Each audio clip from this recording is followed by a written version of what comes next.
Semuanya, Assalamualaikum warahmatullahi wabarakatuh. Aku hari ini mau review produk dari NASA pastinya, yaitu produk propolis. Nah, kenapa sih kok aku mau ngasih tahu produk ini ke kalian semua? Karena produk ini sangat bagus sekali. Bagus sekali, manfaatnya juga banyak. Nah, apa aja sih manfaat dari si propolis ini?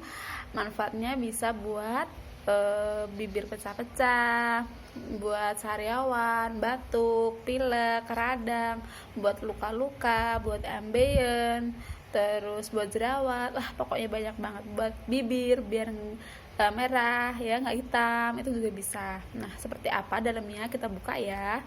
Dalamnya seperti ini. Kemasannya kecil sih, tapi ini manfaatnya sangat luar biasa. Dan kayaknya aku ini udah hampir 7 kalau nggak salah. Soalnya ini wajib banget ada di rumah aku. Soalnya kadang-kadang anak sering sariawan, terus batuk, radang kayak gitu ya, cukup oles ini aja. Nah, aku ini lagi ada sariawan. Cara gunanya cukup mudah, cukup kayak gini aja. Nih, ambil berapa tetes, satu tetes sudah cukup. Terus masukin, aku ada sariawan sebagian sini. Udah selesai, itu aja. Jangan diminum ya, maksudnya jangan dikumurin, biarin aja. Nah, kalau kalian mempunyai keluhan sakit gigi, itu juga bisa, tinggal ditetesin, dikumur-kumurin, ditetesin juga bisa. Pokoknya ini sangat bagus sekali, kalian wajib punya.